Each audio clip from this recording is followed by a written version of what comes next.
எல்லாருக்கும் வணக்கம், especially media people எல்லாருக்கும் வணக்கம். மேடையில் இருக்கிற எல்லாருக்கும் வணக்கம், அவையோர் அனைவருக்கும் வணக்கம்.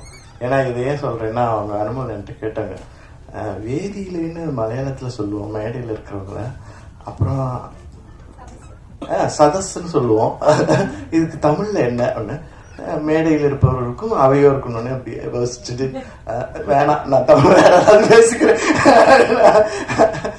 ஸோ ரொம்ப சந்தோஷம். எனக்கு இந்த படம் வந்து கதை வந்து நேரேட் பண்ணார் சரஸ் சார். வந்து திருவான்மையூரில் இருந்தேன் அப்போ வந்து ஃபுல்லாக நேரேஷன் அவர் நேரேட் பண்ணி முடிச்சோடனே நீங்கள் ரொம்ப நல்லா நேரேட் பண்ணுறீங்க, இதே மாதிரி எடுத்துருங்க நான் வரேன் அப்படின்னு சொன்னோன்னே அவருக்கு ஒரே ஆச்சரியம் சந்தோஷம்.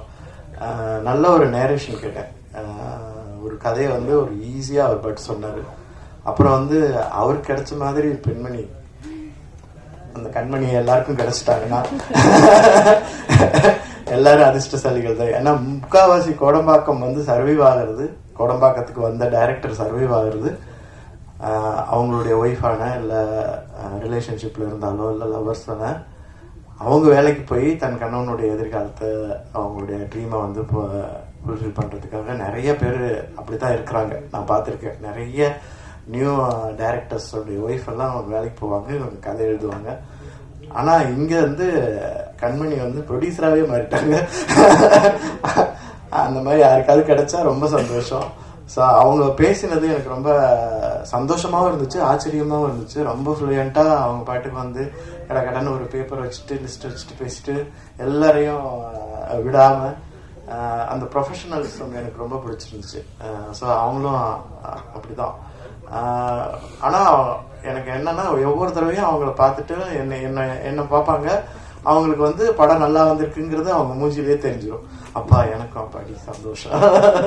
திடீர்னு ஒரு நாள் எங்கேயோ கார்ல போயிட்டு இருக்கும்போது அவங்க கார்ல சிக்னல்ல கிராஸ் பண்றாங்க, அங்கேருந்து கை காட்டுறாங்க, எனக்கு படம் சூப்பர் அப்படிங்கிறாங்க அங்கிருந்து. Okay okay thank you. ஸோ ஏன்னா இதுதான் நான் எதிர்பார்க்கறது, எல்லார்கிட்டையும் நான் எதிர்பார்க்கறது என்ன, நான் ஒரு ஒர்க் பண்றேன், அந்த ஒர்க் நல்லா இருக்குது அப்படின்னு சொல்றது தான். இந்த படத்தை பொறுத்த வரைக்கும் ஒரு கண்டென்ட்டோட இருக்கிற ஒரு ஃபேமிலி ட்ராமா அப்படின்னு சொல்லலாம்.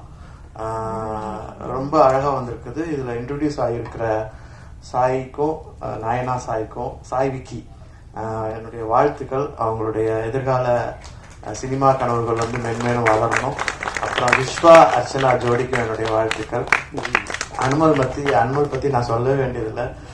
நான் ஒரு இன்னொரு ஆக்டர்ஸ் கூட தெலுங்குல ஒரு நடிச்சிட்டு இருந்தேன், அவங்க எவ்வளோ அழகா இருக்காங்களா தெரியுமா அப்படின்னா, அவங்க சும்மா இருக்க என்ன விடவா அப்படின்னாங்க. ஆமான்ட்டேன் நான், காண்டாயிட்டாங்க. அதை போட்டு வேற கொடுத்துட்டாங்க.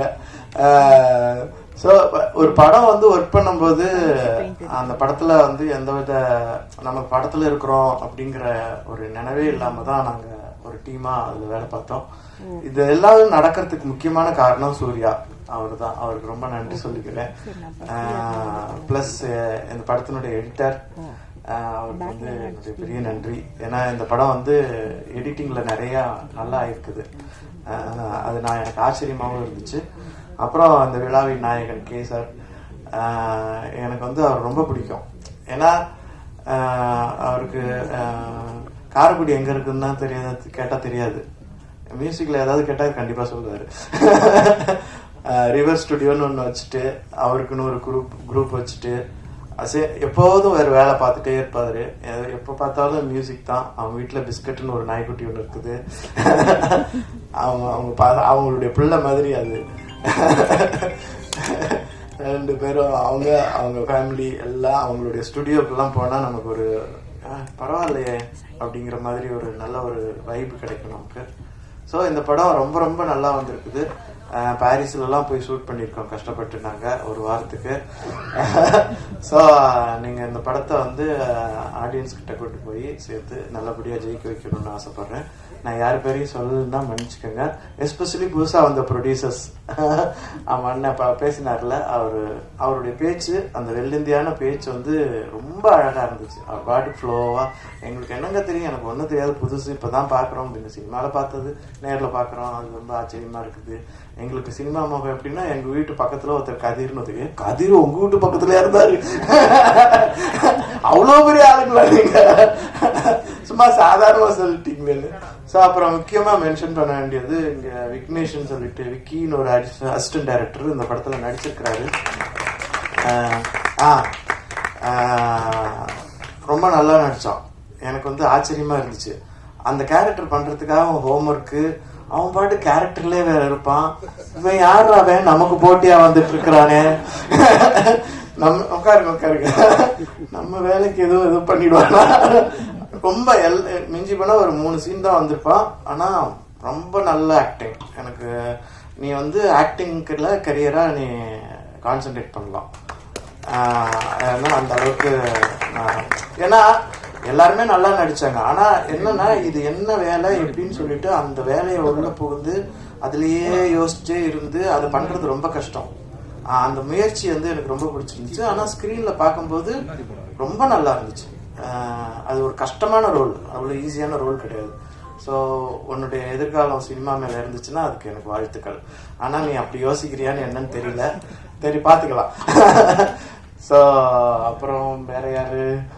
Okay, madam Kausalya. எப்படி சொல்றது, அவங்க வந்து ஃபர்ஸ்ட் இங்க வந்தாங்க. எனக்கு ஞாபகம் இருக்குமா அப்படின்னாங்க. அப்படியே யோசிச்சுட்டே இருந்தேன். ஆனந்த விகடன் விருது விழாவில் நீங்க என்ன ஓடி வந்து கட்டிப்பிடிச்சிட்டீங்கன்னா உடனே எனக்கு ஞாபகம் வந்துடுச்சு. எப்படி சொல்றது, நம்ம தாழ்ந்து போறதுக்கு நாம தான் காரணம். அவ்வளவுதான். நம்ம கிட்ட இருக்கிற பிரச்சனைகள் தான் காரணம். அப்புறம் பெண்களை மதிக்காத நாடுகள் வளராது. ரொம்ப கஷ்டம். பெண்களை மதிக்காத பெண்களுக்கு மதிப்பு கொடுக்காத உரிமை கொடுக்காத நாடுகளோ இல்லை ஃபீல்டோ இடமோ வளராது. அது வளர்ற மாதிரி தெரியுமே தவிர வளரவே வளராது. அது ஒரு போலியான வளர்ச்சியாக தான் இருக்கும். ஸோ இந்த போலியான வளர்ச்சியிலேருந்து மீண்டு வளரணும். இனிமே இந்த மாதிரி கௌசல்யா மாதிரி இன்னொரு கௌசல்யாவோ இல்லை வர்றதுக்கான இடமே நம்ம கொடுக்கக்கூடாது. ஸோ இது மாதிரி ஒரு சினிமா வந்து இதை பற்றி பேசணும். ஸோ இந்த சினிமா சில விஷயங்களை பற்றி ரொம்ப ஸ்ட்ராங்காகவே பேசியிருக்குது. ஸோ அதனால தான் அவங்க இங்கே ப்ரெசன்ஸ் ஆகியிருக்கிறாங்க. வேற என்ன சொல்றது, நம்ம மாறினா தான் எல்லாமே மாறும். அவங்க மாறு அப்படின்னு சொல்றதுல ஒன்றும் பிரயோஜனமே கிடையாது. ஸோ அந்த மாற்றத்துக்கான முதல் சொல்லியா நம்ம என்ன பண்றோம் அப்படிங்கிறது தான் முக்கியமான விஷயம்.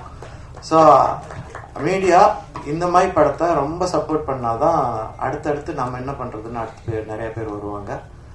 எல்லாருக்கும் நன்றி, எல்லாருக்கும் வாழ்த்துக்கள். பாய்.